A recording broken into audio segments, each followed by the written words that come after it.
Good afternoon, everyone. I call this public hearing of the America250PA Infrastructure Improvements and Projects Committee to order. Thank you so much for being with us. For those of you who are not aware, the purpose of today's hearing is to identify infrastructure and projects that not only highlight each region's history and contributions to our shared history up to and including the Semiquincentennial in 2026, which seems a long way away, but it really is not. This committee is also tasked with identifying potential infrastructure investments and projects that are going to showcase Pennsylvania's really vital role in the establishment of and the growth of our great nation in the 250 years since our nation's founding in 1776. I'm Senator Kristen Phillips Hill. I represent Southern New York County in the Senate of Pennsylvania, and I'm very happy to co-chair this committee with my friend, former colleague in the House, Representative Jared Sullivan of Philadelphia. So our committee was established as the legislative advisory group to support the work on the larger America250PA organization. We are bipartisan, we are bicameral, and our work has been subdivided into 6 regions of Pennsylvania, each of which is represented by 2 members, one of each party from the Pennsylvania House and the Pennsylvania Senate. And we also have members from the overall leadership team of America250PA and ex officio members. So before I begin, I would like to thank the very historic and incredibly scenic Mansfield University for hosting our meeting here today. I wish that we could share these vistas that we are viewing with folks who are online and watching, because they really are stunning, and we're just so grateful to be here. Fun fact, I dug a little into Mansfield's history. The first ever night football game was played in Mansfield in 1892. Pretty cool. Cool thing to know, right? So Friday Night Lights started here in Mansfield, Pennsylvania. I don't know. I bet there are very wise and knowledgeable individuals in this crowd about Mansfield history that can share that fun fact with us as well. So with that, I would like to welcome my co-chair, Representative Sullivan from Philadelphia, to share a few opening remarks. Thank you so much, Senator, and it's really great to be here. You can see the same vistas in Northeast Philadelphia where I'm from, so you just come out, I'll show you the same beautiful country. It's almost as beautiful as Southern New York County. It's yes, exactly yes. the same, exactly. As the Senator said it all, she said it all about what this committee is seeking to do and how we're seeking to do it and the vision for the future. It's really great to be here at a state university, because that's what we are thinking about. We're really thinking about, as we approach 2026, how to re-envision and rework every sector of Pennsylvania for the next generation of Pennsylvanians. So whether that's higher education, whether it's agriculture. I think the Tioga County commissioners are here, right? Somewhere?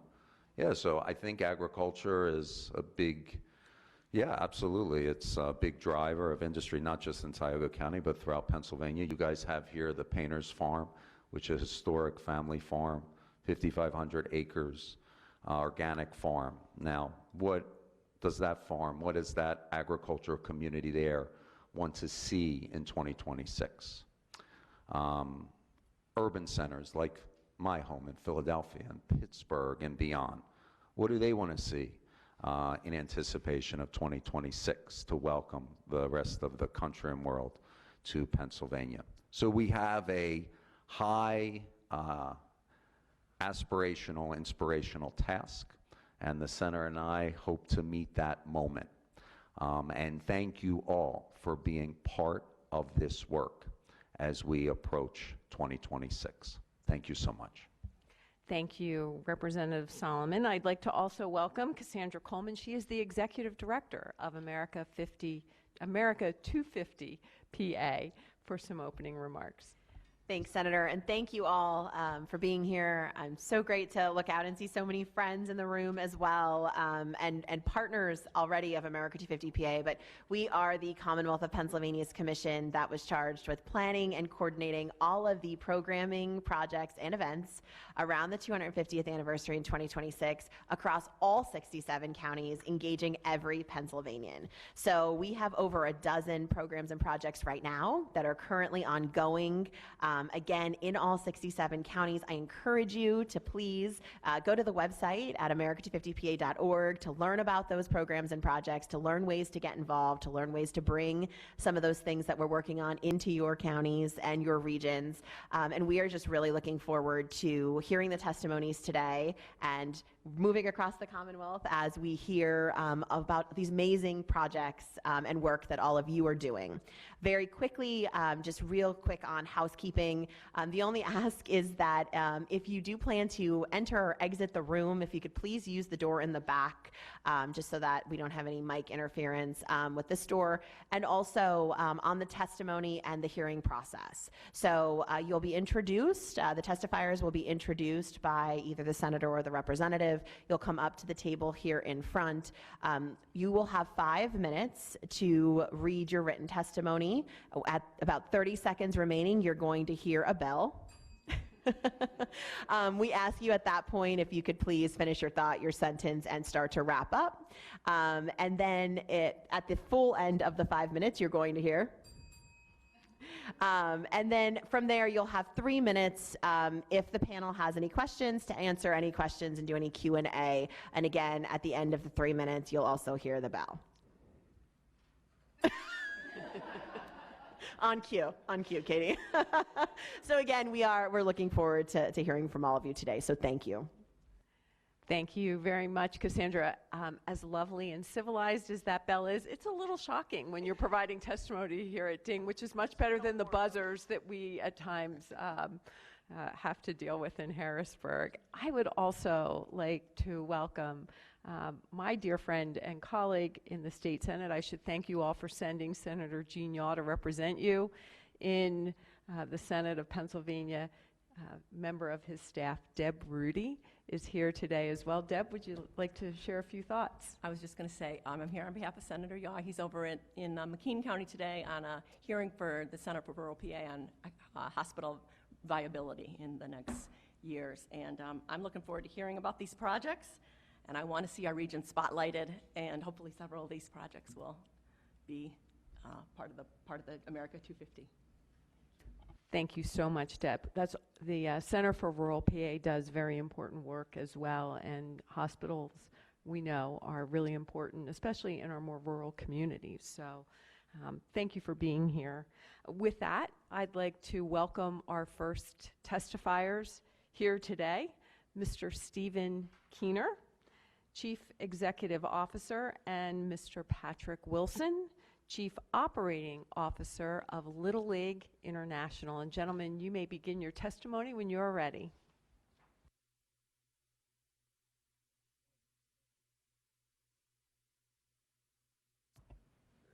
There we go.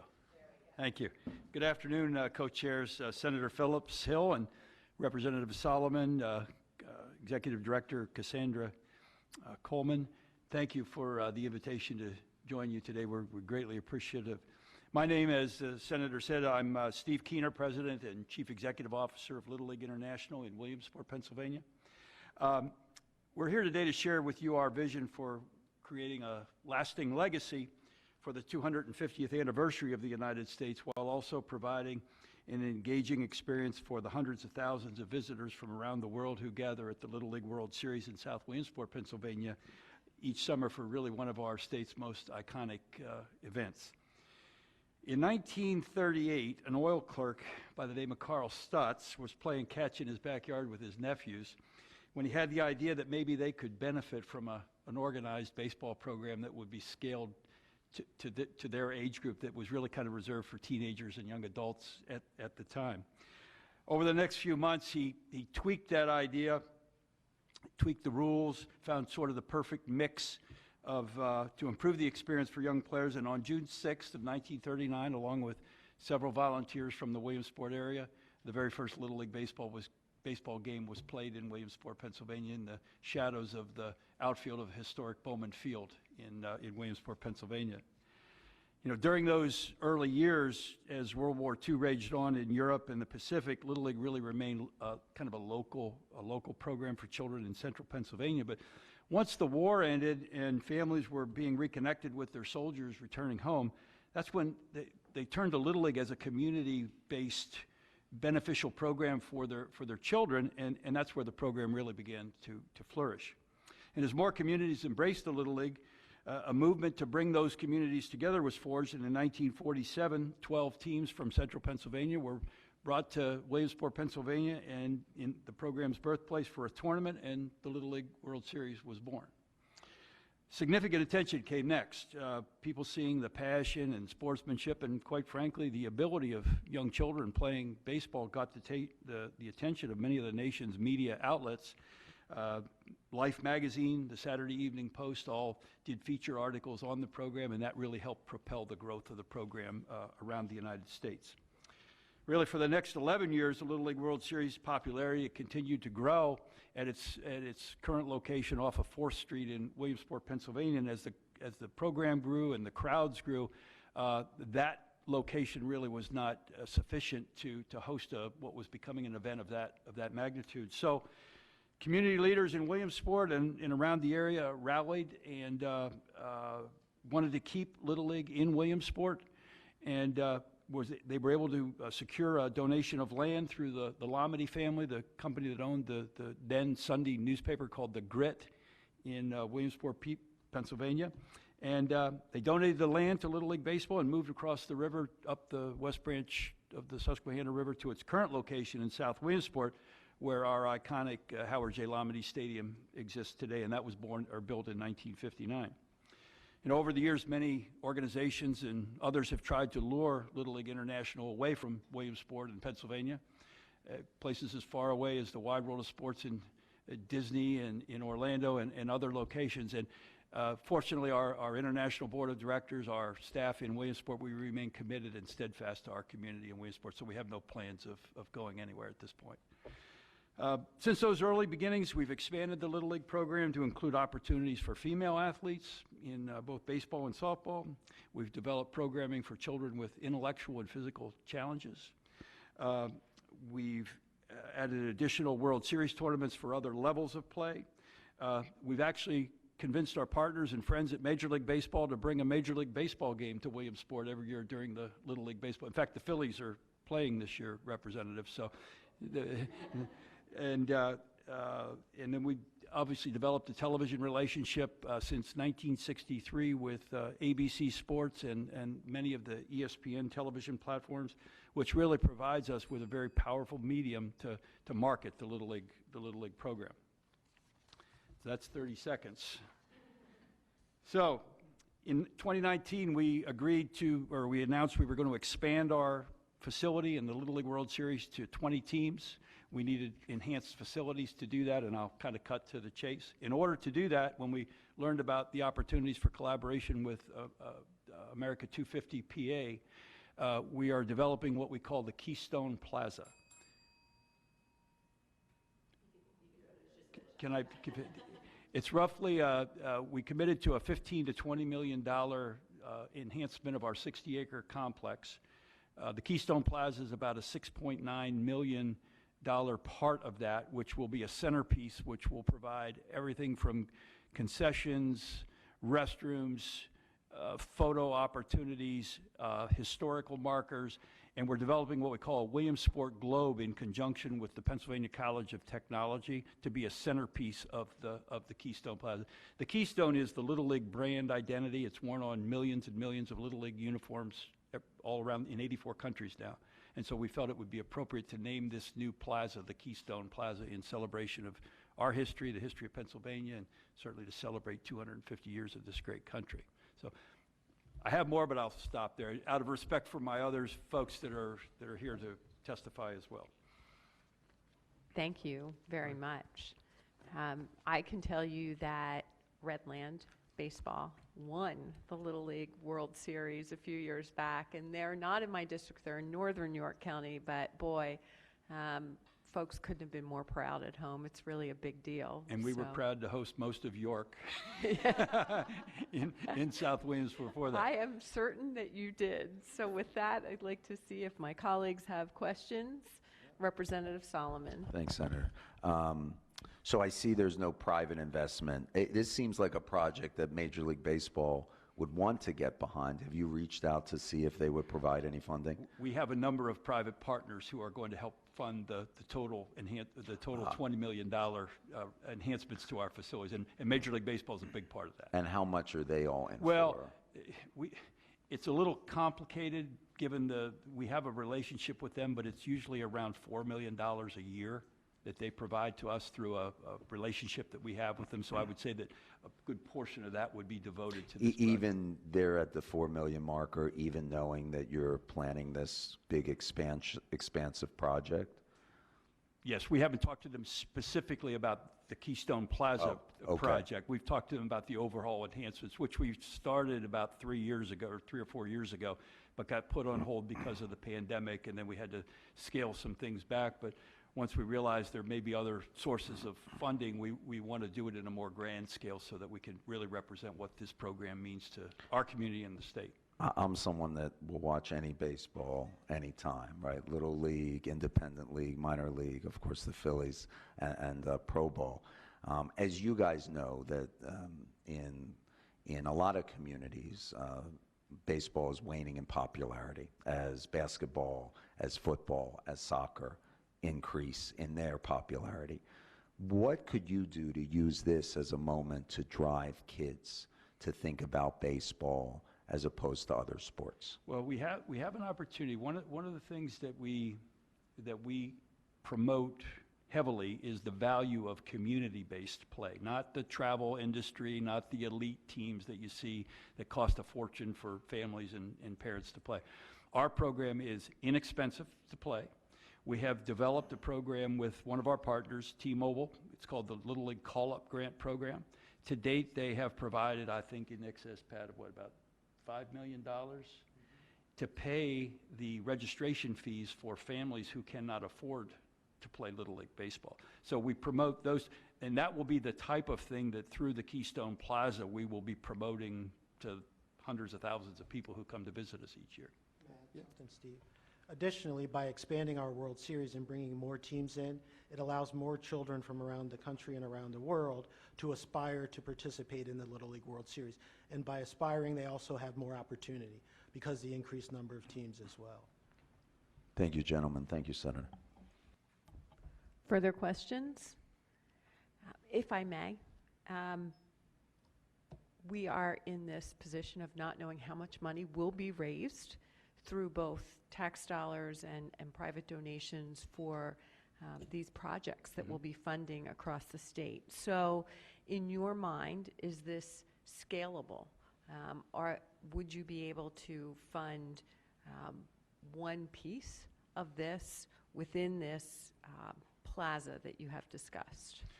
Our intent is to do the full project. We think it's that important. If the funding is not available immediately, it may just take us a little longer to get to that point. But I don't know that we want to scale it back because we think it's that critical to what our Little League World Series offers each year. So if we were not to receive the full funding, we could use whatever funding we get to get started, but the plans will be to do the full project. And be supplemented then Yes, by by your private fundraising. other sources if we have to, yes. Very good. Very good. Thank you. Ms. Rudy? Yes, I did want to add, you didn't mention that Little League World Series is all free. It is. So this is Yeah, I'm important. sorry. I was trying to prioritize in 5 minutes, but yes, our event is free of charge. There's no parking. We don't charge for parking. Our concession stand prices are ridiculously low. You can feed a family of 4 at the Little League World Series for under $20. So our intent is to continue that, and I think that's what drives people to make the Williamsport a destination every year, a dream destination. Last year, our total attendance was somewhere around 400,000 people over 11 days. And so we do ask for donations, but we don't charge anybody for any And you attendance. go and you just feel good. it's It just is. a You do great feel good. event. I'm glad you said that, Ms. wonderful. Rudy. I feel a little self-serving saying it, but you really do feel good about it. And will there be special events specifically geared toward the 250th birthday of our nation? Absolutely. We want to be a big part of that. In fact, our friends at Major League Baseball are going to be playing the All-Star game in Philadelphia during the 2026 season. The Major League game that we bring to Williamsport in conjunction with Major League Baseball each year in 2026 will certainly have a celebratory aspect to it. And one of the things we also have to be very careful of is on the United States side of our program, we will celebrate the 250, but we also have an international component to our program, and we're always sensitive to making them feel welcome when they're here. Not, so we will do it, but we'll try to do it appropriately. Thank you very much for your testimony today. Really appreciate it. Thank you for the opportunity.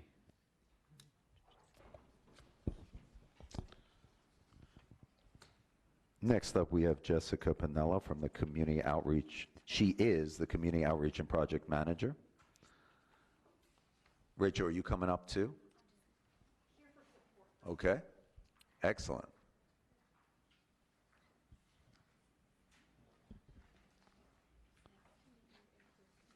And Jessica, you're from Loyal Sock Foundation. Thanks, Rachel. Jessica, when you're ready, please give your testimony.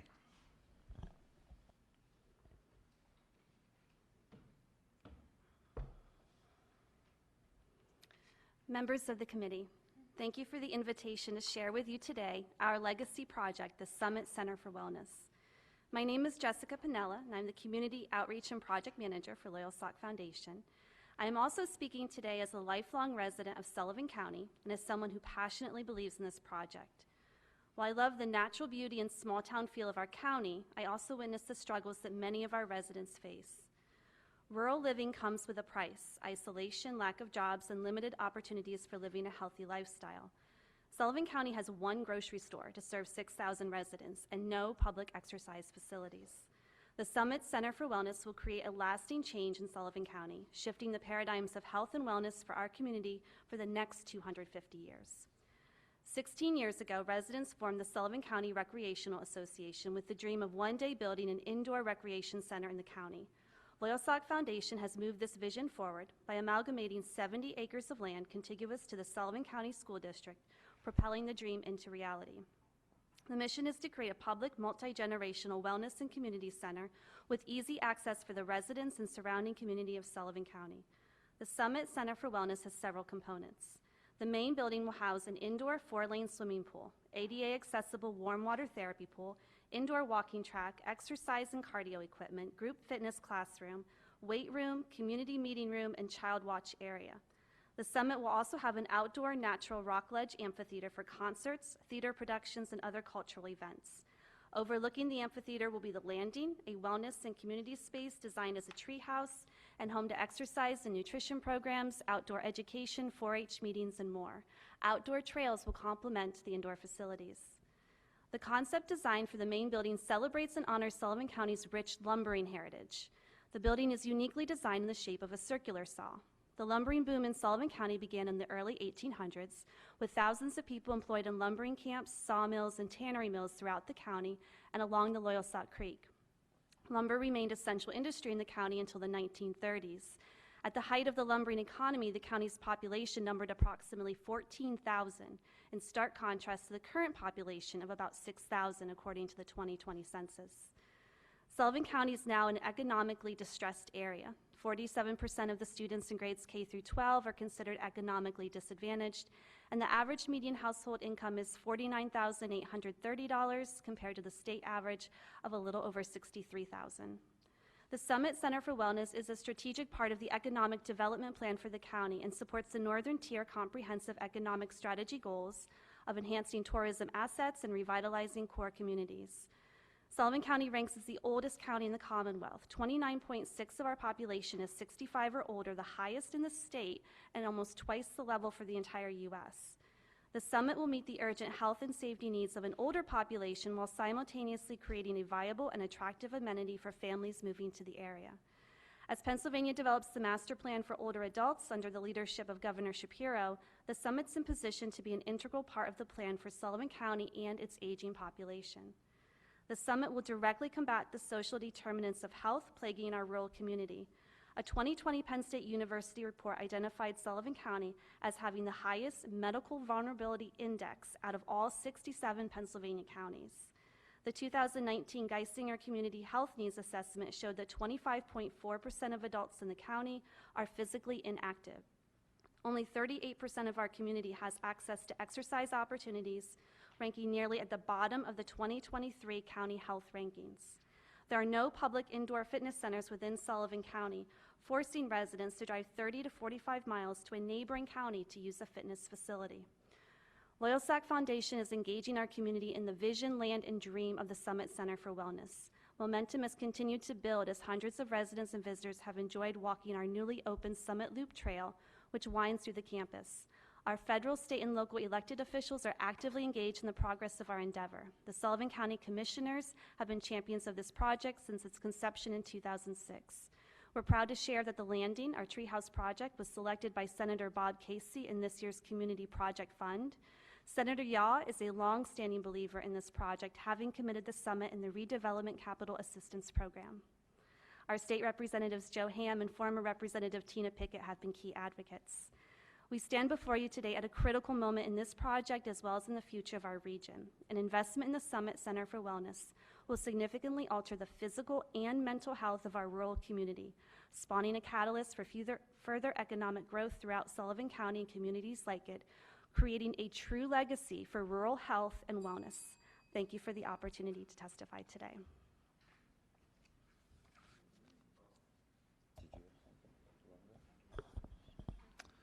So now for questions and comments, Senator Phillips Hill. Thank you so much. This is really an amazing project. One of the things that we are looking at is what can be completed by July of 2026, when we anticipate folks hopefully coming in droves to Pennsylvania, because of course this is where it all started. So your timeline looks like it extends beyond. Do you anticipate having key components in place that could be draws for folks to come to Sullivan County? We do. As of right now, we have our trail that's open. If the federal budget is approved this year, we'll have our specially designed treehouse, the Landing, where we'll be having community events there. So that'll be up and running by the end of next year. And right now, we're in the process of gathering funds for our driveway that will access the site with the parking area. So as long as we complete those projects, plus we're going to be running a capital campaign over the next 3 years that will supplement the funding that we will receive through RACP, perhaps through this program. And we're also working on an application with the Appalachian Regional Commission. So with all of those funding components in place, we do anticipate keeping to our timeline and being able to break ground in 2026. And it'd be very exciting to, have the groundbreaking as part of our America250PA celebration. Very good. Thank you. Thank you very much. Thank you, Senator. Anything? Do you have anything? No. Couple questions. And it's really good to see you're working a lot of different resources, really pushing. So, it's like when you have you go to a civic meeting and you're trying to get new people in the room, and the people who come to the meeting are the people who are already civically engaged, because they've been coming to civic meetings for probably the last decade. So when you're building this summit, you mentioned some of the health and wellness stats for Sullivan County, which obviously need to improve.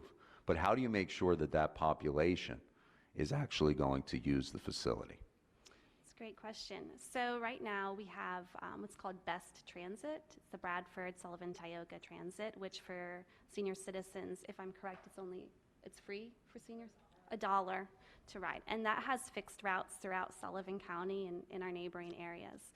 And it already comes to LaPorte. So that's one way to actually get residents that don't have their own transportation to the property. We can add the summit as one of the fixed stops along that route. The Area Agency on Aging has an active living center, senior center in Mildred, which meets 1 day a week for programming and a free meal. You know, we'd be happy to host that center for them, including, you know, water aerobics in the pool, or if people want to sit in the warm water therapy or do an exercise program. So there are already pieces in place in Sullivan County. We see our role as being a central place that offers all of these amenities that everybody can come and enjoy. And the transportation is a key part.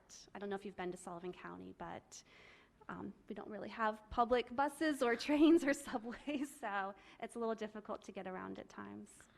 And I think and you mentioned, did you have something, Rachel? All Of right. course, of course. If you want to introduce yourself too. Yes, Rachel Toplick. I am a volunteer on behalf of this project, but I work in government relations, so it's a passion project of mine growing up in Sullivan County. I wanted to add that in addition to the focus on seasoned or senior citizens in the county, which makes up the general population, one of the key vision components of the Loyal Sock Foundation and the summit is bringing the residents and children in the K through 12 school that's contiguous to the land where the summit will be built to the summit for swimming lessons.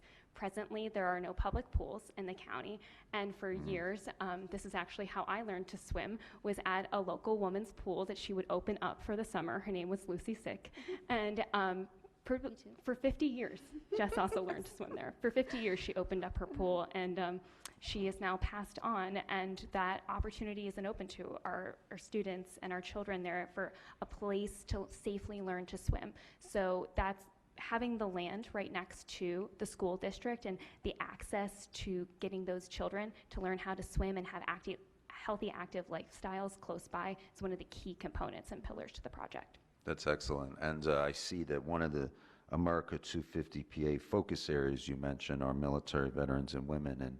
And the veteran population can be hard to engage, in a project like this. So when you're talking about specific demographics, how are you going to bring that veteran population out to help engage in this wellness project? So our location is 6/10 of a mile from our Sullivan County Courthouse, which is where our office that serves the veterans in the county is located. And the way that would have the Summit Center for Wellness set up is it would be based on a membership fee, much like the YMCA, but we would also have this welcome area and meeting room that would be open to anyone who wanted to have meetings, programs, support groups. They could come to the center without having to be a member of it and be able to meet and gather and find support that way. I know Mark Reinick, who is the Director of Veterans Affairs in our county, and he's great at collaborating and helping to develop programs. Great. And one last one. The price tag on this, you have the ADA accessibility, and that's critical that you do it, but projects that I've worked on in Philadelphia, and I know construction out in Sullivan County would probably be a lot cheaper, but ADA accessibility tends to really be expensive. What is that specific part of the project going to cost? I don't know if I have it broken down specifically. We'd be happy to follow up with you after the fact with Oh, that, sure. with that specific information.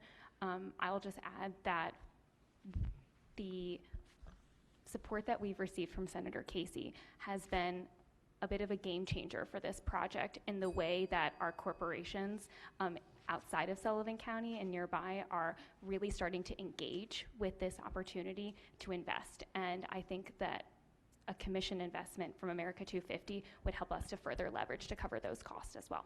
Thank you both so much. Thank you very much. Appreciate it.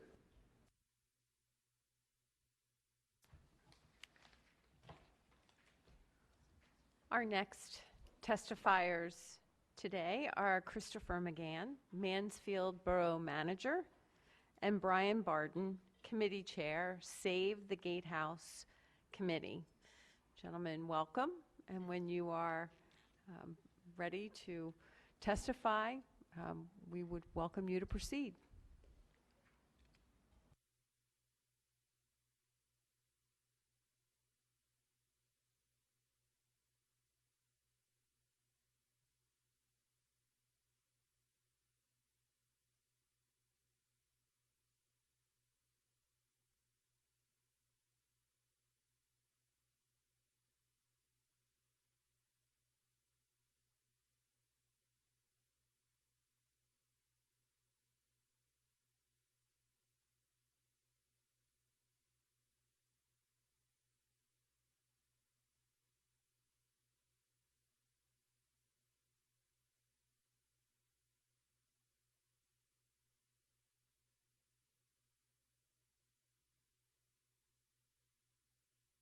Welcome to Mansfield, the home of the world's first night football game.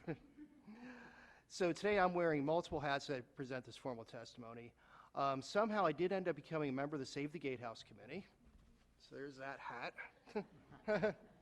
I am the borough manager here in Mansfield. Proud alumni of Mansfield University. I'm also a veteran of the reenactment of the world's first night football game, and most of my bruises have healed by this point.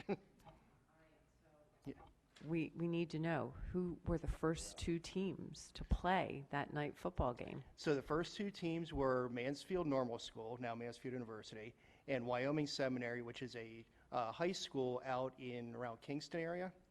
And at the time, it was very common for universities to play high school teams or whoever could put a team together. There we go, answer to our question. Yeah. Thank you. Sure. Please proceed. Thank you. Excuse me. The Save the Gatehouse Committee has submitted a grant request in the amount of $105,215. This investment will do three things. The committee will be able to complete all of the necessary renovations to the gatehouse for actual occupancy. Second, we'll have the ability to fully outfit the gatehouse as a lasting memorial of the Great Mansfield Fair, the world's first night football game, and the nation's Semiquincentennial. Thank you. And third, the committee will be able to install a statue that will serve as a showpiece commemorating the game. And the documents we handed out, on the very last page is a picture of a guy kicking a football, and that's what the statue would look like. The Save the Gatehouse Committee has already spent more than $150,000 on basic structural repairs, and we have another $53,000 earmarked for renovations going forward. All of this money was raised by the tireless efforts of the Save the Gatehouse Committee since 2020. The committee is facing third down in its goal to go, and the requested grant funds will get us over the goal line. So as part of the Semiquincentennial, Mansfield is planning to host at least 2 events in 2026 that will incorporate the 250th anniversary celebration. We already have a 4th of July event that will be held that day in Smythe Park, right at the side of the gatehouse. I was just speaking with our chamber director. We're trying to find someone to dress up like Benjamin Franklin and Thomas Jefferson, and actually have them read the Declaration of Independence. The other event is not officially approved yet, but we're looking to recreate some event that would showcase a reenactment of this night football game. With its location and history, the renovated gatehouse will feature prominently in these events. The gatehouse will be a showpiece for our community. It will generate tourism and interest, especially among those types of folks who like to do tourism sports history. We should be, Mansfield should be said in the same breath as Little League, as Canton, as Cooperstown, as Baltimore's, beautiful baseball facilities. And then the gatehouse will be a permanent reminder of the importance of our history. So the gatehouse does have a fascinating history. It's the last surviving structure of the Great Mansfield Fair, which ran from 1879 through 1956. And Brian, I believe you have an ancestor who was key in that. Yes, my great-grandfather was the chair of the Smythe Park Association while this building was being built. So this gatehouse was actually built by local volunteers after the whole place was flooded out in 1889, and somehow it survived major flooding in 1936, 1972, and twice in 1996. I was there for those. The Great Mansfield Fair was one of the most popular county-style fairs in the region during its heyday. Drew thousands of visitors. It was primarily an agricultural fair, but it was also a great meeting place for friends and family, and also a chance to see some new technologies and innovations. And in 1892, we had one of those. This new company called themselves General Electric. Maybe you've heard of them. They brought this traveling exhibit to the Great Mansfield Fair. They were promoting this newfangled technology called a light bulb. And at the time, of course, people were a little skeptical of this stuff. But it just so happened that that evening, Mansfield Normal School and Wyoming Seminary were scheduled to play a football game. Someone had the wild idea to go ahead and use this display and have a game at night. So the game didn't go so well, to put it charitably. You can see in my testimony kind of exactly what happened. Lights weren't bright enough, and it was an agricultural event. So you can read the rest of my testimony here. So I know we're close on time. Just end by saying that phase 1 is complete, phase 2 is underway, and phase 3 would be this statue and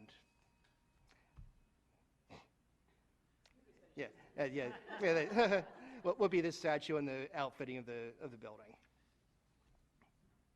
I'll take any questions. Well, thank you very much for answering that question that we really had weighing on us up here. Sure. And for your testimony here today. The numbers that you presented included things like finishing floors and painting ceilings. When you say this funding would be used to fund the third phase, you spoke about the statue of the kicker. Right. What is your total ask for this project? The total ask is $105,215. Okay. So that the way I came to that number was we have a estimate from the fellow who's doing the current renovations. I took his total numbers, which that should be the spreadsheet that was submitted with this. I subtracted the 53 that we currently have in the bank. Now, if you look at our books today, you'll see it's actually only 38 because we just had to write a check to this fellow for 15 to get started. I just found out this morning he started the HVAC work today. And then I figured another 25 for actually outfitting the building to make it like a museum piece for this first night football game, the 250th anniversary, and the Great Mansfield Fair. And then another 25 would go towards the statue. Okay. And assuming that we're funded for the statue, that's like the absolute minimum. I said from the beginning of this project, if I had $1 billion, I'd put up $1 billion statue. I don't have $1 billion. But perhaps we can say, hey, we have 25, go back to some of our funders and say, if you want a great, big, beautiful statue, kick in another 25, another 50. So this kind of represents a seed money, and it would get at least something built. Very good. Thank you. Sure. Any further questions? Representative Solomon? Thanks so much. Thank you for the presentation. The data you give about the decrease in tourism, you say Tioga County totaled $193.6 million in 2021, and it's down from pre-pandemic level of $203.6 million in 2019. What's actually being done before the Save the Gatehouse project, which I know in your testimony you hope to boost those numbers? What's being done right now to get those numbers up? So locally, what's being done is we have a brand new event here in Mansfield. We have it's a farmer's market, just launched this summer. So that's like one little piece of what we like to do. Mansfield Borough also has some grant funding to build a walking trail, and that will be finished this fall. So those are just two little things that are kind of spurring, a new thing to get people to say, hey, why don't we come visit Mansfield? Why don't we come visit Tioga County? And if you secure the funding to complete this project and you see an uptick in tourism numbers, how would you at the Save the Gatehouse project sustain those numbers beyond 2026? So one of our goals with this project, and one challenge from the beginning was, how do we create a museum piece and also keep it open to the public? Because no one wants to come to Mansfield and say, we're going to visit the site of the first night football game and walk into a closed and locked building. Again, the deal hasn't been finalized yet, but the plan is for the Save the Gatehouse Committee to offer this space for the Mansfield Chamber of Commerce. Currently, our Mansfield Chamber of Commerce, they're a little homeless at the moment. The borough is actually giving them an office space. So this would be a way to permanently give them a home, Sure. A place on Main Street, somewhere the visitors go in and say, what is there to do in Mansfield? What can I do while I'm here? Thank you both so much. Thank Sure you, thing. Senator. Any further questions? Very good. Gentlemen, thank you so much Thank for your you. testimony here Thank you. today.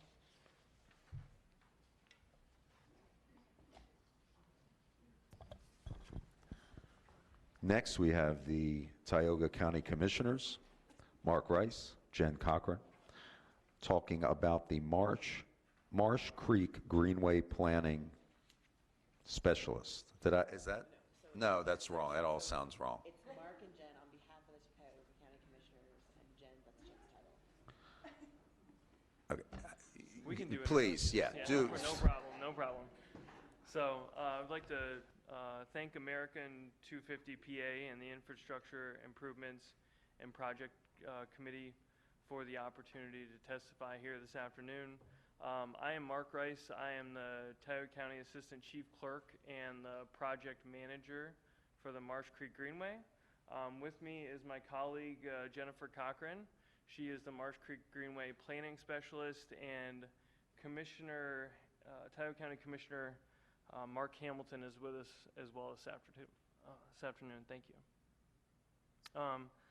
I'm here to testify this afternoon on the Pine Creek Rail Trail Extension North. This is a recreational project that was started about 20 years ago with an idea on the window of a gas station, local gas station in Wellsboro Borough.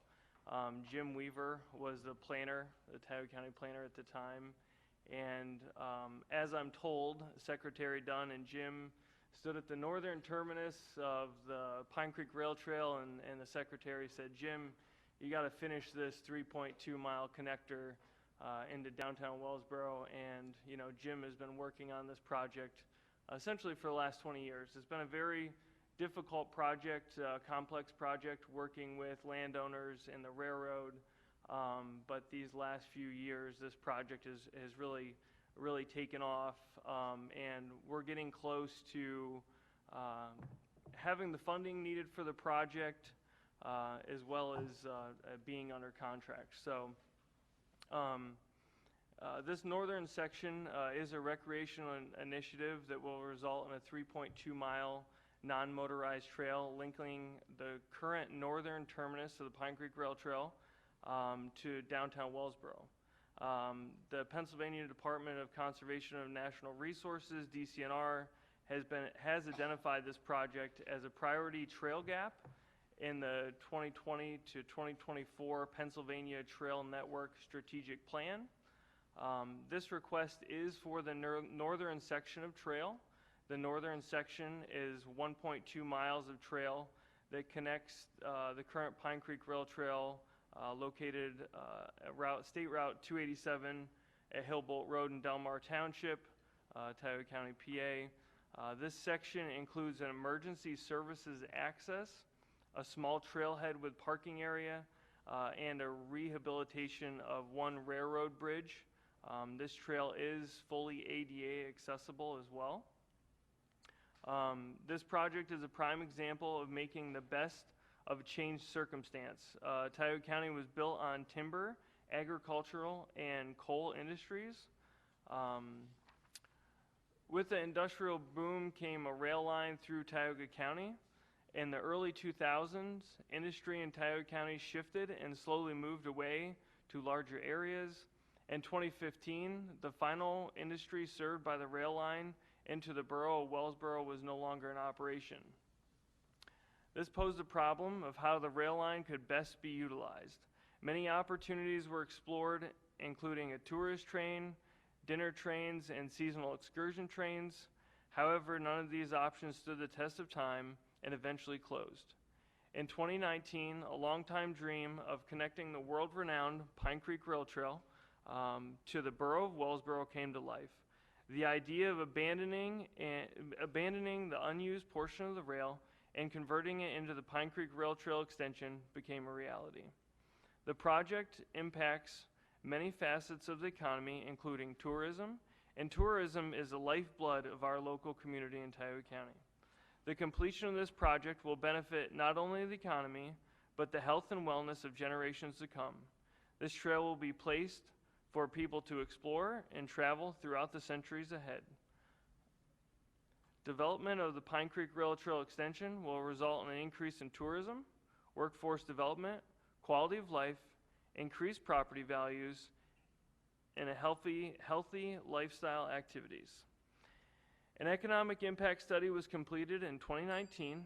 The impacts of the trail extension will have on our community and local businesses. This study observed spending patterns, current trail use, populations, demographics, and other factors.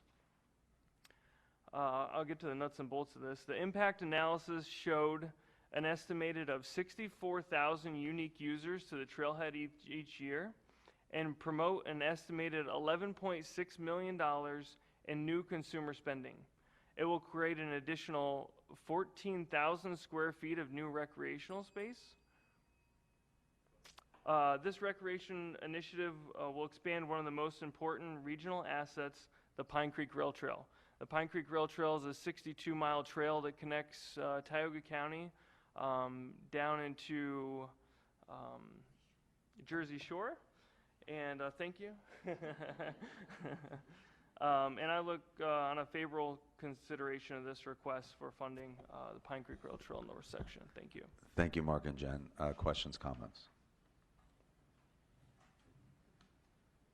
Senator?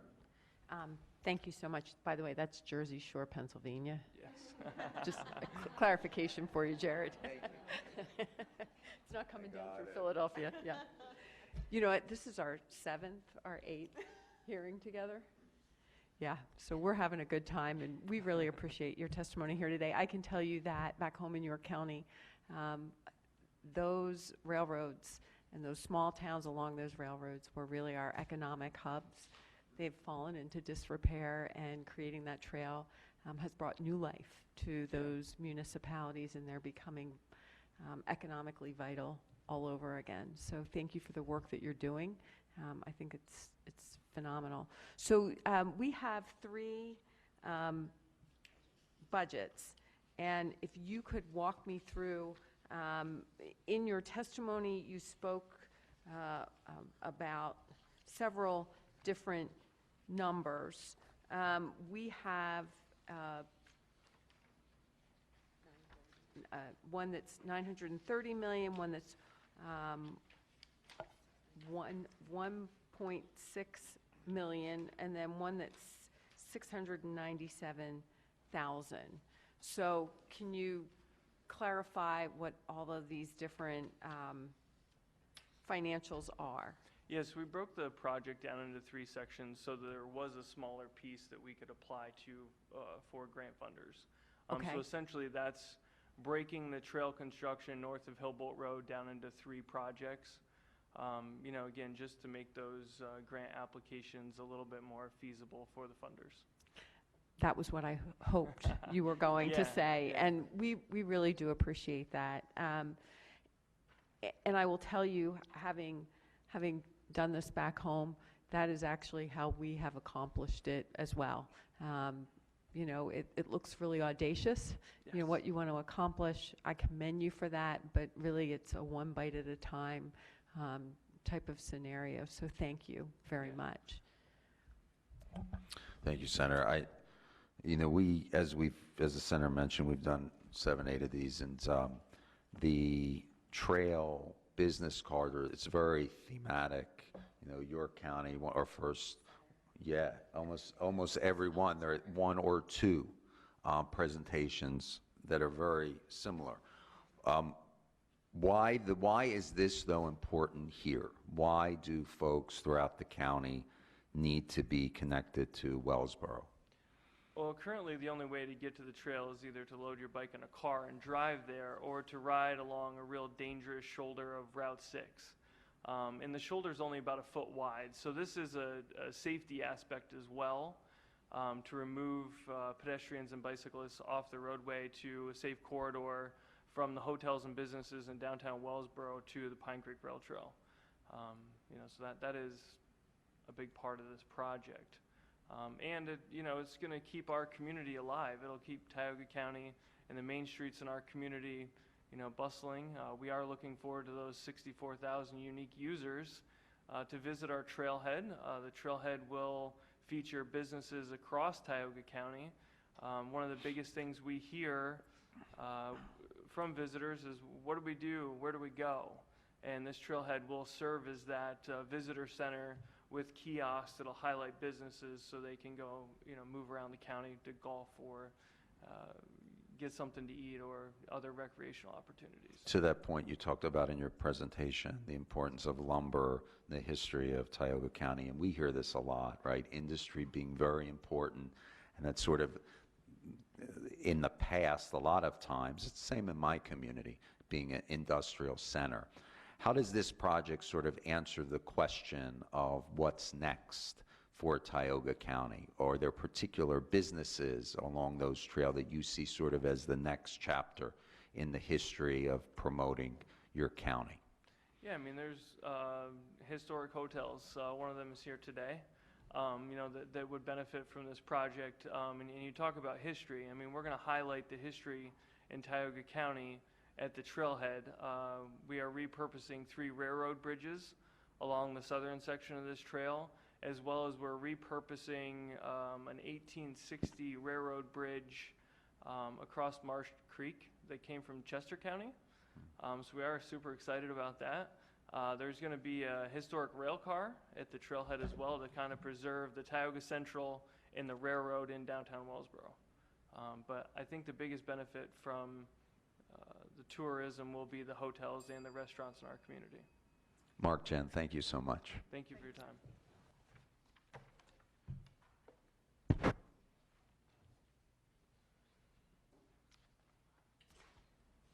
Up next, speaking of the hotel, we have Ellen Bryant, the president of the Wellsboro Hotel Company, and Sean Bryant, the CEO of the Wellsboro Hotel Company, Penn Wells Hotel.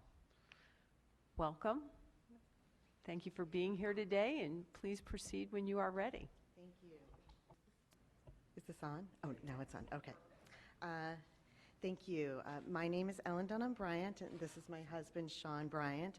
I first want to thank the committee for allowing private businesses to apply for these grants.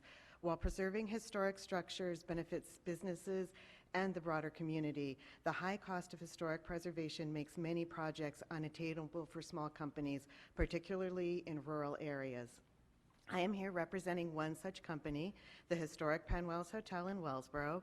We are seeking partial funding of a preservation project to upgrade our HVAC system and repair exterior stucco. The hotel was built in 1869. Over several decades, various owners operated the building as a bustling hotel until around 1925, when the building fell into disrepair. Many in the community discussed tearing it down. Fortunately, a group of local business leaders and community members strongly believed that a full-service downtown hotel was important for commerce and community of Wellsboro. These 68 investors formed the Wellsboro Hotel Company and funded a complete restoration and preservation of the 1869 structure. It reopened as the Penn Wells Hotel in 1926 as a community hotel like the Penn McKee in McKeesport and the Penn Alto in Altoona and other community hotels in Pennsylvania of that era. The Penn Wells Hotel not only serves the Wellsboro community, but also played an integral role in expanding tourism and business travel in the region more broadly. Lodging accommodations such as the Penn Wells on Route 6 made the development of that corridor through the northern tier counties possible. The Penn Wells Hotel was also key in the development of the Pennsylvania Grand Canyon, one of the first designated state parks in Pennsylvania. The Penn Wells Hotel remains one of the very few continuously operating historic hotels in rural Pennsylvania, and one of the few only members of Historic Hotels of America along Pennsylvania's section of Route 6. We are here today to request help in funding 2 projects which are critical to the continued preservation and operation of the Penn Wells. First, our 70 guest rooms are heated by a large steam boiler and cooled by individual window air conditioner units. This system is unsatisfactory for many reasons, including noise, energy, and window frame damage. In addition, the window units compromise the historic exterior appearance of the hotel. We are working with a historic preservation architect team who are designing a system that includes installing individual ductless heating and cooling units in each guest room while keeping the steam heat boiler for efficient ambient heat. Eliminating window AC units would enable us to rehabilitate the historic windows throughout the building. The current windows date back to 1926 or before and are not soundproof or energy efficient. Rehabilitating the current windows allows us to preserve the historic windows while improving their performance with energy efficiency and sound abatement. The total cost of this project is around $1.5 million. Second, another critical preservation project for the hotel is the exterior stucco. Prior to 1926, the exterior of the building was red brick. During the 1926 renovations, the facade of the building was redesigned, filling in many of the windows and doorways with non-conforming brick. The fourth floor was also later replaced using non-conforming brick. The stucco was applied to the entire exterior of the building in 1926 to hide the mismatched brick. The underlying brick, in addition to being mismatched, was scored in what was probably a failed attempt to help the stucco adhere to the building. Unfortunately, as recorded in company minutes from the early 1940s, the stucco began to fail almost immediately, and the company has spent hundreds of thousands of dollars making repairs ever since. Our preservation architect determined that the stucco is now in complete failure. Removing and reapplying the stucco correctly is the only option and essential to the long-term preservation and safe operation of the building. The estimated cost of this project is $750,000. These projects themselves would create around 10 to 15 full-time construction jobs over the course of the project. But beyond that, continued operation of the historic hotel as a lodging accommodation attracts thousands of visitors to the area each year, generating tourism-related dollars and jobs for our community and the region in general. Although the total cost of the project exceeds $2 million, we are seeking level 2 funding because we have company funds dedicated to this project and are also applying for historic preservation tax credits, although receiving this grant would really make this project possible. I would like to take the last few seconds just to clarify a statement in my written testimony.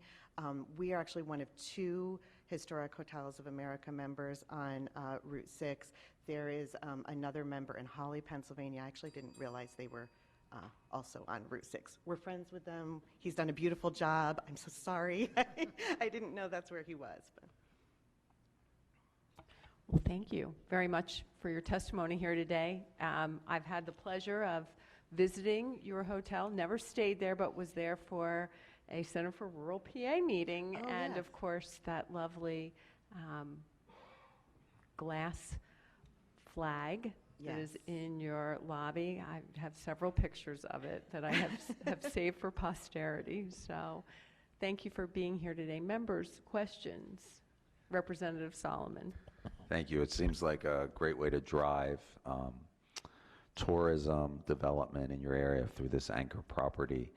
I'm wondering in 2026, what is the experience people, like what is the brand of your hotel? You're coming obviously here for hunting, fishing, outdoor experience. How do you market in anticipation of 2026 to come to your hotel?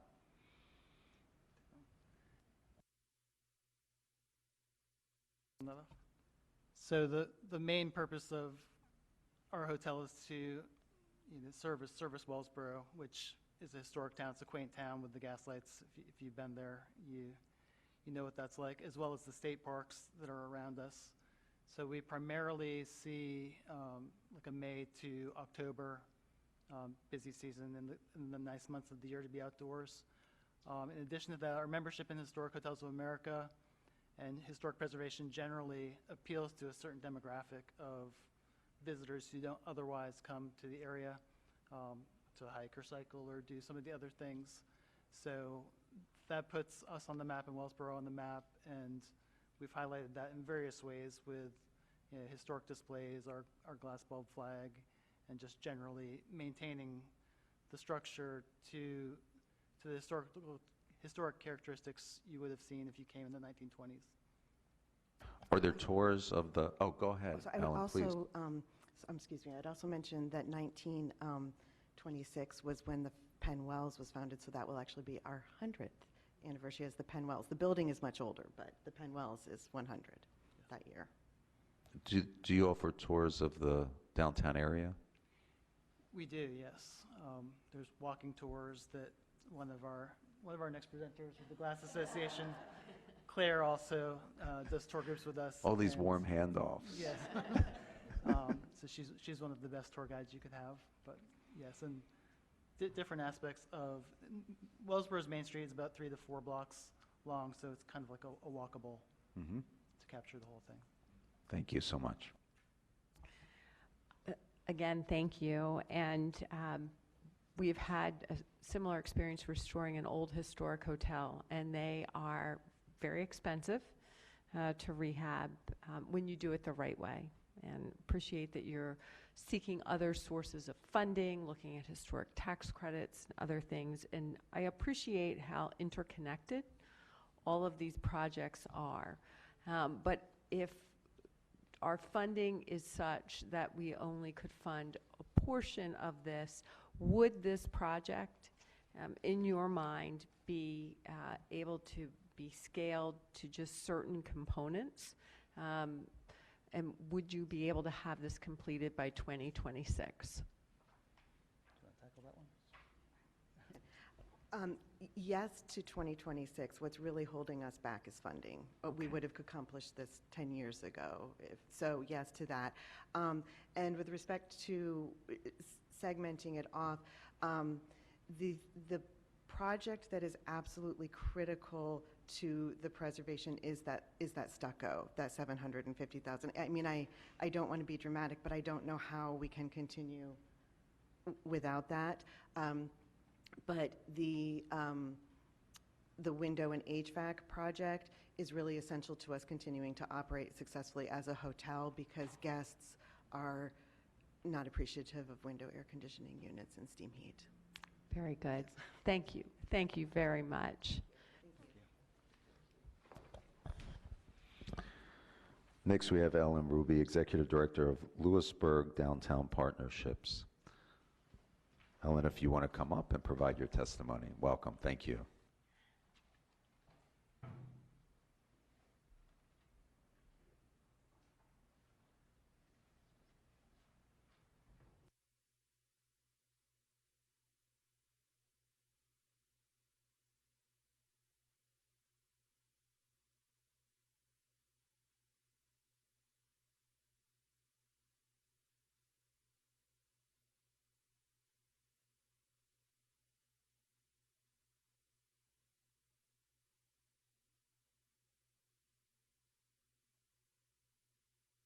Of Lewisburg, Pennsylvania. Sorry about that. Using the Main Street four-point approach and targeted transformation strategies, we unite diverse community interests and resources. Our focus is on boosting foot traffic in the downtown district through hosting special events and supporting other nonprofits organizations' events.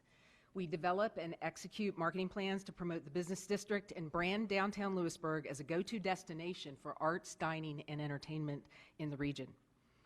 We are committed to preserving architectural, historical, cultural heritage, enhancing beautification, providing historical education, and improving accessibility. We believe in long-range, proactive, and cooperative approaches to business expansion and retention.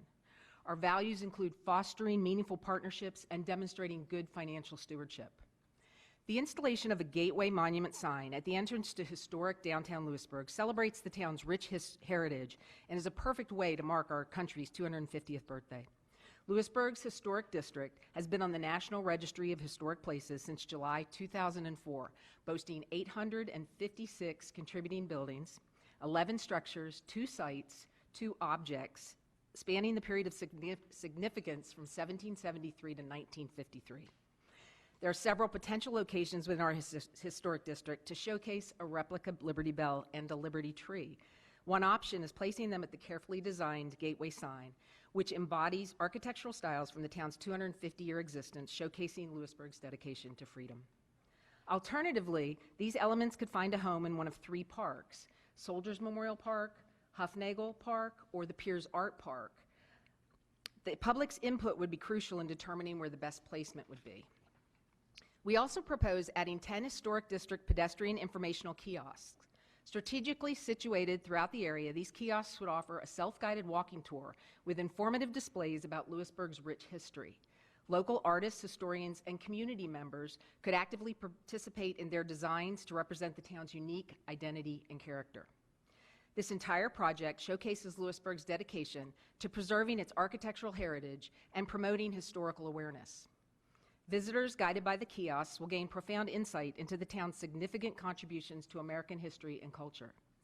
The integration of the Gateway Monument sign with the 250th birthday celebration, along with the addition of 10 historic district kiosks, creates a cohesive and immersive experience.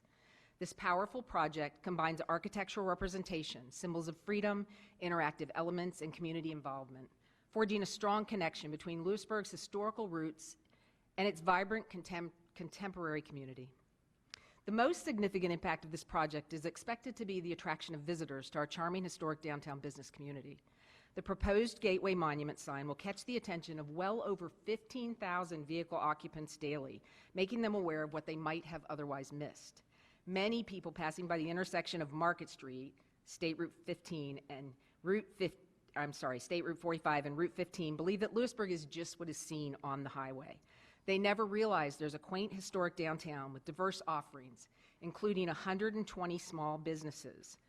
That includes 23 restaurants, unique retail shops, 2 different bookstores, service businesses, an artist co-op, high-quality secondhand and thrift shops, a distillery, a wedding venue, a children's museum, public green spaces, and a one-of-a-kind nature playground, all conveniently located in our downtown. The general scope of the project involves the design, construction, and installation of a Gateway Monument sign at the northeast corner of Market Street and Route 15 in the borough of Lewisburg in Union County. The monument sign will serve as a prominent marker, welcoming visitors to the historic downtown area.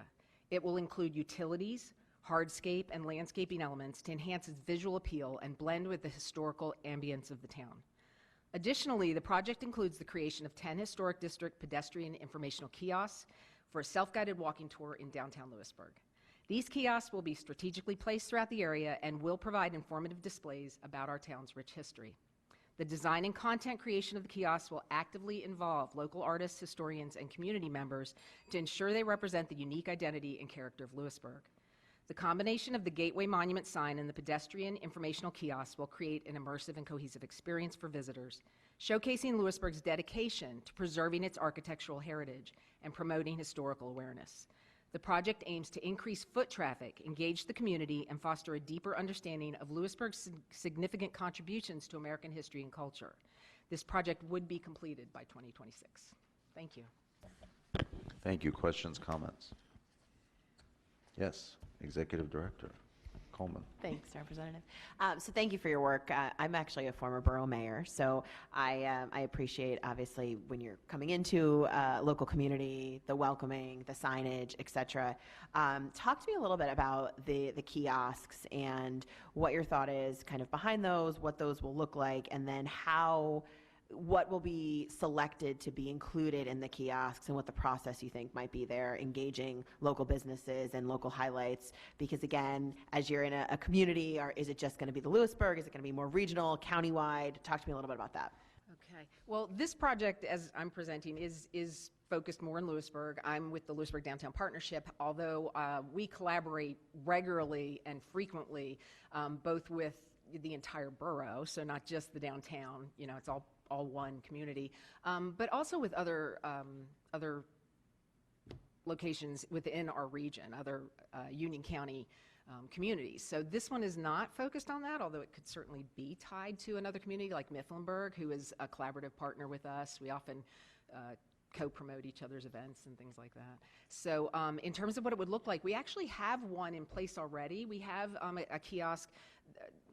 Basically a little sign. It comes up out of the pavement on a sidewalk. It's something someone can observe as they're walking through the town. The one we have right now is at our Borough building, which is a former railroad station, and it is about the millstone that is actually there. There's a huge millstone that's from the original mill, Durr's Mill, and Ludwig Durr was the founder of Lewisburg. And that mill was built in 1769.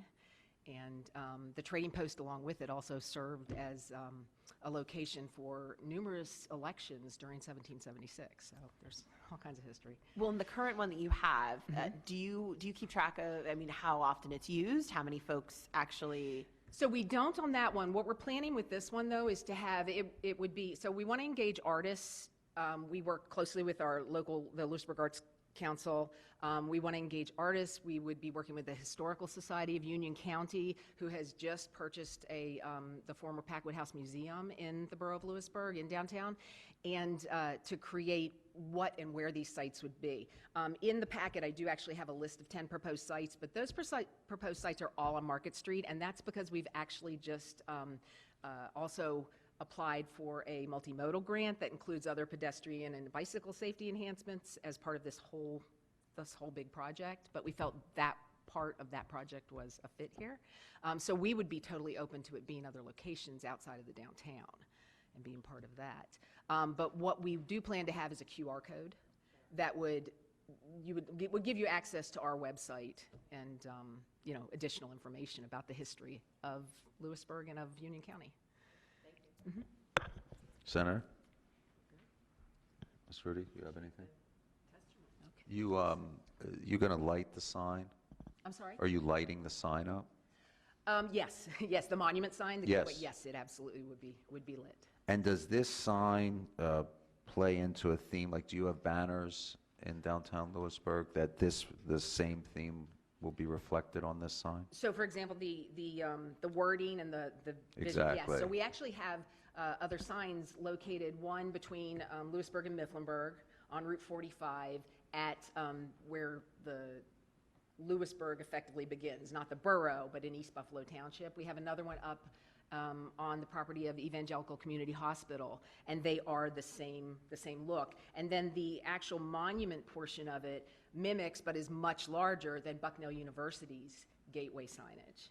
So, and if you see it's the first page there, the black strip across the bottom would actually be a computerized lighted message. It would not move. It would not affect PennDOT requirements, but it would absolutely allow us to to promote anything happening in downtown Lewisburg for multiple organizations. Thank you so much. You're welcome. Thank you.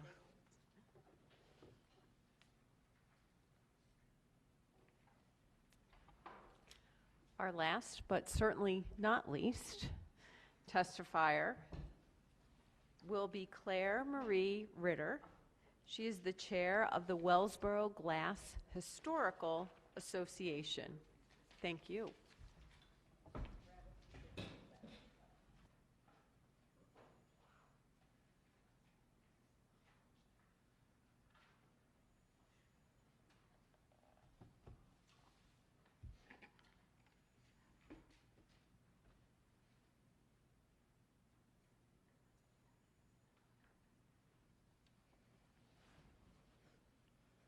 That's on, right? Thank you. Members of the panel, I am Claire Marie Ritter. I am chair of the Wellsboro Glass Historical Association, and I thank you for hearing our testimony today.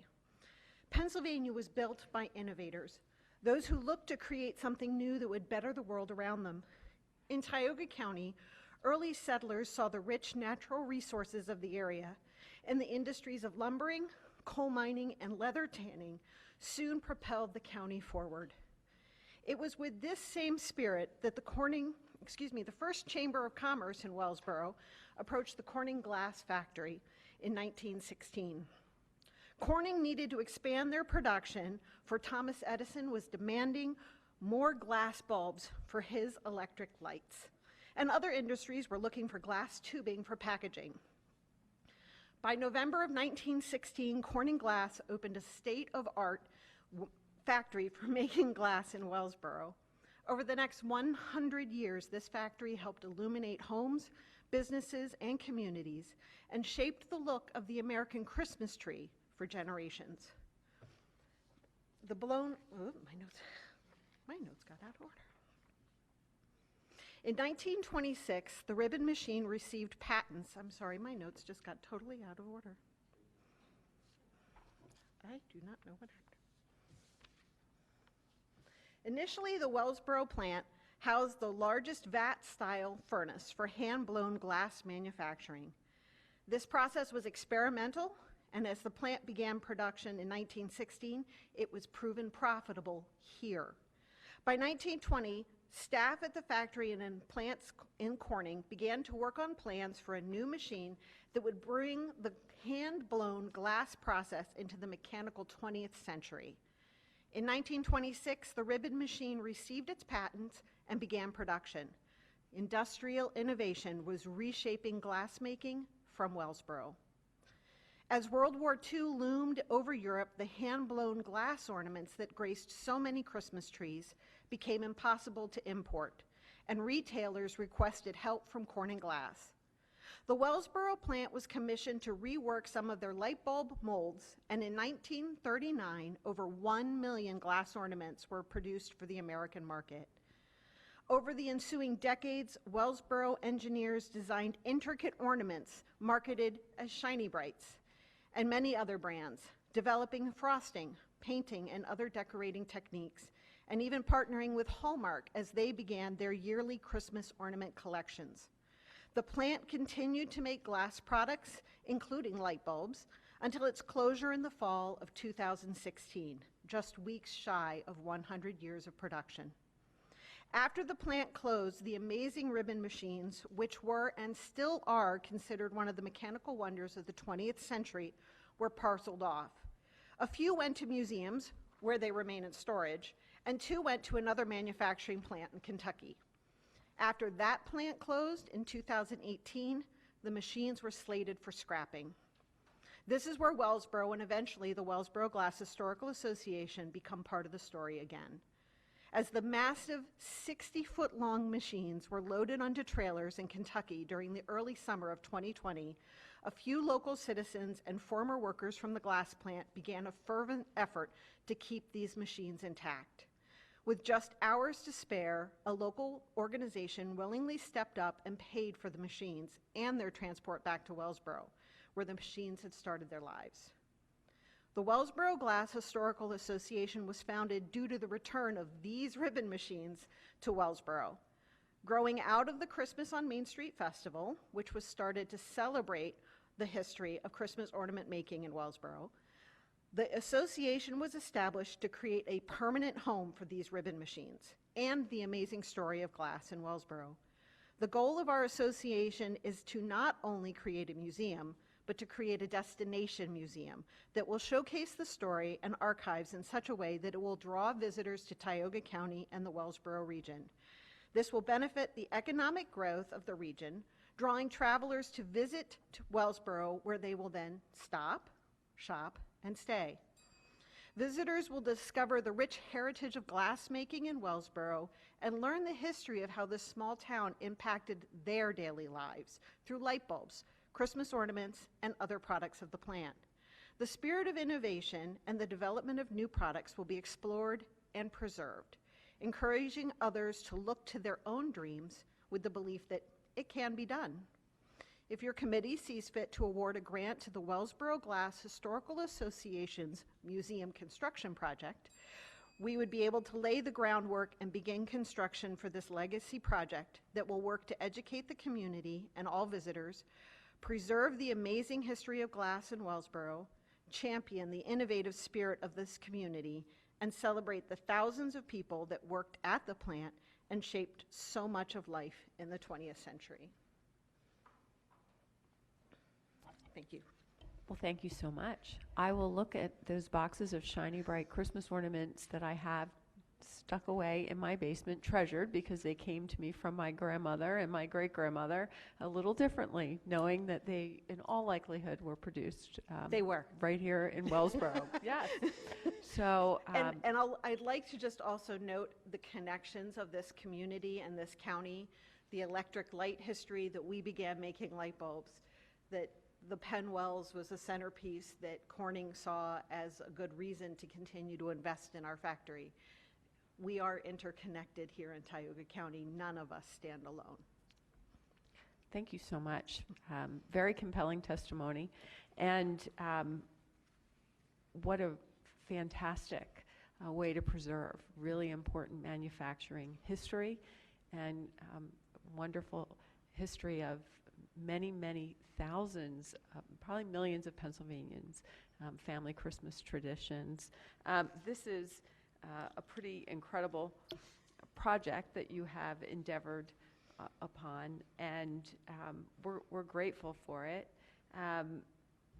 You have cited both property acquisition as well as estimated construction cost. You've already acquired the machines. In terms of other funding avenues, what have you looked to do? So we are really infants in this game. We started, this all started at the end of 2020 as an organization. We started officially in 2021, trying to put feet on the ground. We do not have any major funding at this time.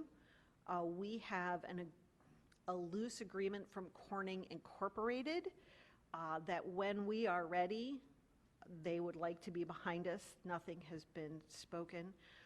Their museum organization, which is actually a separate corporate from Corning Incorporated, has basically said, great, go ahead, go tell that story. It's not something we're interested in doing.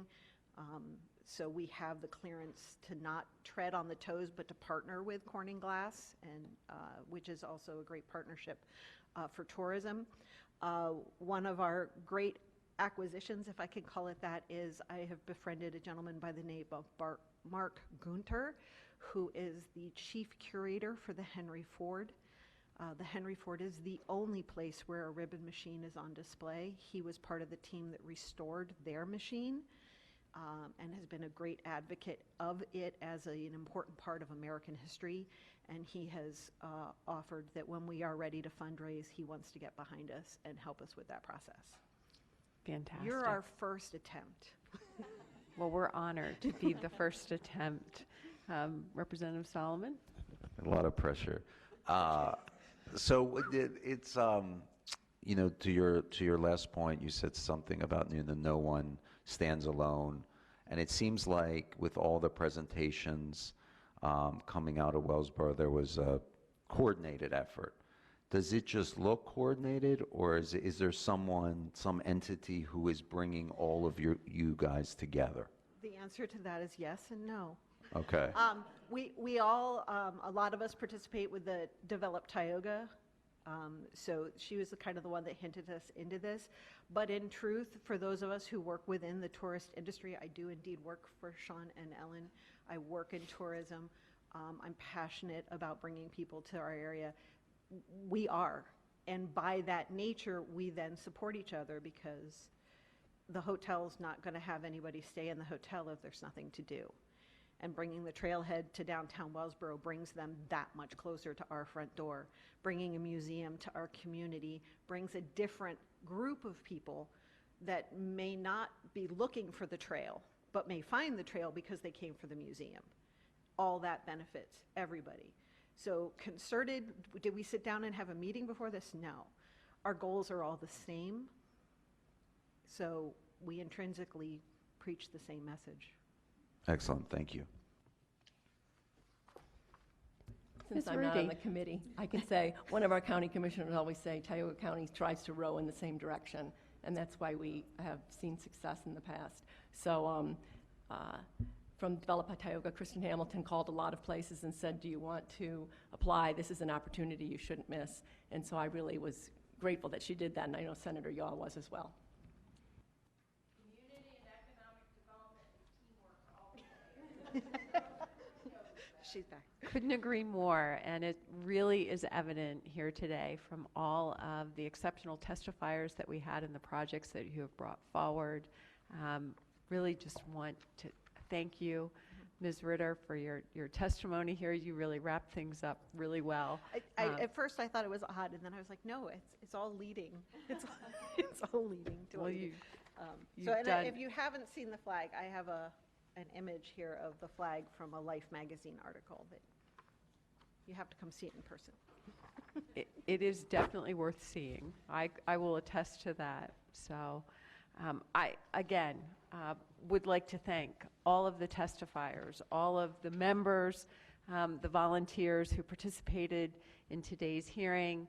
Thank you, Mansfield University. This was a perfect place for this meeting, and again, the views are stunning and spectacular. I want everyone to know that our next public hearing is scheduled for Thursday, August 10th. If we could be any further away, I sincerely doubt it. We will be in Erie County, and I hope that the people who come forward with projects do it in as equally a magnificent way as you all have here today. Any closing remarks from colleagues? Representative Solomon? Thank you. We expect you all in Erie with us, so we'll be watching. Thank you all so much. You guys, everyone did a really nice job, and we appreciate the time and consideration. Indeed. Thank you very much. Ms. Rudy, would you like to join us in Erie? Well, I will tell you this. We have ended just about every hearing sharing that these decisions will be incredibly difficult. And unfortunately, we don't believe that we are going to have funding to fund every project that has come before us. And I will tell you that here today and in many of our hearings, there wasn't a single project that I walked away and said, that project's not worthy of being funded. And of course, you know, encourage you, take these presentations that you have worked very hard on and seek out your House members, seek out your state senator, your congressman. I've heard several times today you have great relationships with your elected officials. America250PA, our infrastructure and improvements projects committee is not the only place that you can receive funding. There's private entities, there's other government programs. But I think the work that you did here today is incredible and very, very worthy. Closing remarks? Sure, thank you. And I also just have to add, you know, 3 of the counties, of course, that were showcased today of Tioga, Sullivan, Union, and we're just so grateful to have the support of over 50 counties thus far who've passed our resolution, become official county partners, and again, from the very beginning, we've been building America250PA for the last 4.5 years. It's crazy to think that it's been this long, but to know that, you know, because of the support of all of you, because of the support of local communities, the counties, we are leading the nation on the 250th activities, and I do feel that all of you in this room probably have that competitive spirit like I do, and we want to continue to do that because what's good for one county is good for all counties. It's good for the entire Commonwealth of Pennsylvania. So we have to row in the same direction as Pennsylvanians and make sure that Pennsylvania as a whole is in the spotlight for the 250th and 2026. So thank you again for your partnerships. Thank you for you know, getting behind us and really working with us. And again, for being here today. We really, really appreciate it. Indeed, we certainly do. And with that, the committee will now stand in recess until the call of the chairs. Thank you again.